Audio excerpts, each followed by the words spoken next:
सुप्रभात बच्चों।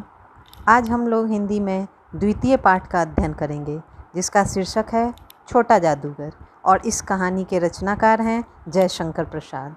अब बच्चों, इस कहानी को शुरू करने से पहले हम चर्चा करेंगे उन पात्रों के ऊपर जिनकी अहम भूमिका है इस कहानी में, और वो पात्र हैं जयशंकर जी, एक संभ्रांत व्यक्ति जो छुट्टियों में कलकत्ता घूमने आए हैं। दूसरा पात्र है छोटा जादूगर जो 13-14 वर्ष का एक बालक है। और तीसरे और चौथे पात्र हैं इस कहानी के जयशंकर जी की पत्नी और छोटे जादूगर की माँ। तो बच्चों, इस कहानी के सभी पात्रों के बारे में हम पढ़ लिए। अब हम जानेंगे कि इस कहानी के माध्यम से लेखक हमें क्या समझाना चाहते हैं, हमें क्या बताना चाहते हैं। इस कहानी से हमें सीख मिलती है कि गरीबों के प्रति हमें कैसे संवेदनशील रहना चाहिए, प्रेम व त्याग की भावना का सम्मान कैसे करना चाहिए, परिस्थितियों के अनुसार अपनी जिम्मेदारी को कैसे समझना चाहिए। बच्चों, ये कहानी एक ऐसे बच्चे की है, गरीब बच्चे की, जो जादूगर का खेल दिखाकर अपनी माँ का भरण पोषण करता है, उसका इलाज करता है। तो चलिए अब हम शुरू करते हैं इस कहानी को। इस कहानी में लेखक बता रहे हैं कि कार्निवल के मैदान में चारों तरफ चहल पहल थी। रंगमंच पर कुछ दुकानें सजी हुई थी, मेले में रौनक छाई हुई थी। जयशंकर जी कार्निवल का आनंद ले रहे थे। अचानक रुककर उन्होंने एक बालक को देखा।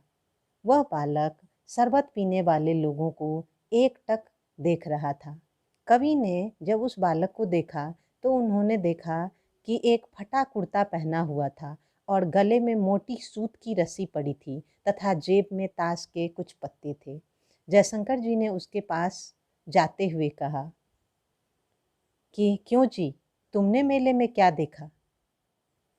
लड़का कहता है लेखक से दुकानों की ओर इशारा करते हुए, मैंने सब देखा। यहाँ चूड़ी फेंकते हैं, खिलौने पर निशाना लगाते हैं और दुकानों में तीर से नंबर छेदते। अब लेखक बच्चे से कहते हैं कि तुम्हें सबसे अच्छा क्या लगा? तो बच्चा क्या जवाब देता है पता है? वो बच्चा उनसे कहता है कि मुझे तो खिलौने पर निशाना लगाना सबसे अच्छा लगा। फिर लेखक पूछते हैं और जादूगर का खेल? तो वो बच्चा क्या कहता है कि जादूगर का खेल वो तो बिल्कुल बेकार है, उससे अच्छा तो ताश का खेल मैं ही दिखा सकता हूँ।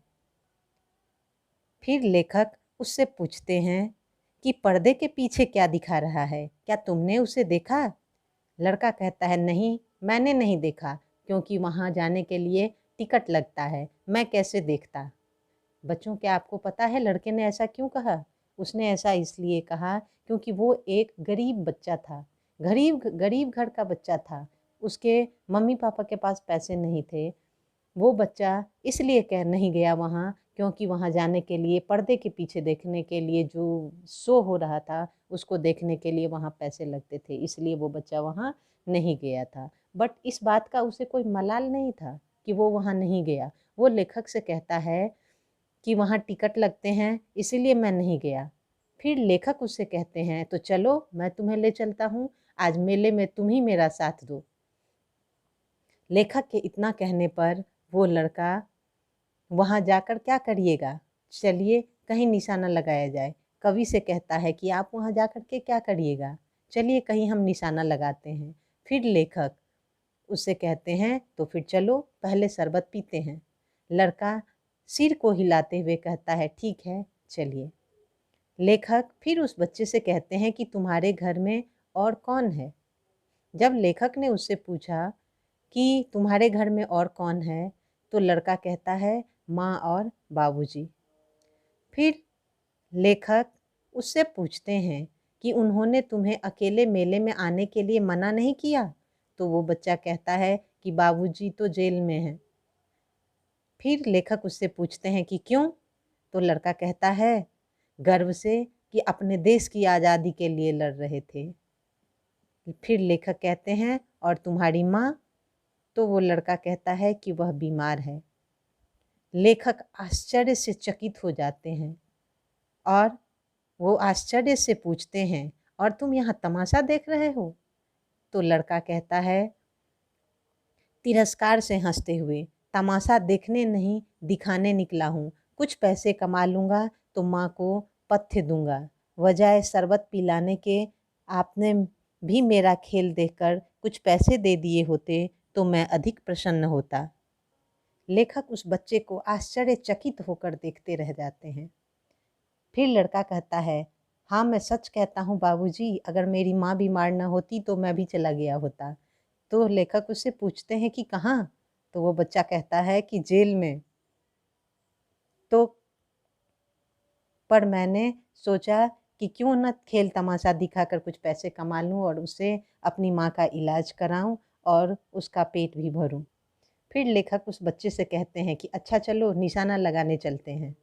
दोनों उस दुकान पर पहुंचते हैं जहां ना निशाना लगाकर खिलौने को गेंद से गिराया जाता है।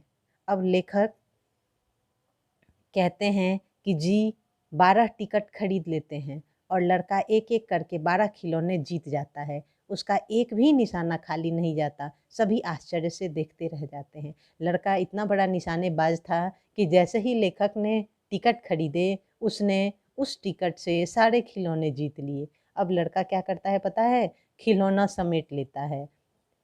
अब इतने सारे खिलौने कैसे ले जाऊंगा? लड़का सोच में पड़ जाता है और कहता है कि अब मैं इतने सारे खिलौने कैसे ले जाऊंगा? तो जो लेखक हैं जयशंकर जी अपना रुमाल देते हैं उस बच्चे को। लो मेरे रुमाल में बांध लो, बाकी एक दो अपनी जेब में रख लो। अब खिलौना रुमाल में बांधकर वह जेब में रखकर चला जाता है। लड़का कहता है कवि से अच्छा बाबूजी मैं चलता हूँ। इतना कहकर लड़का वहाँ से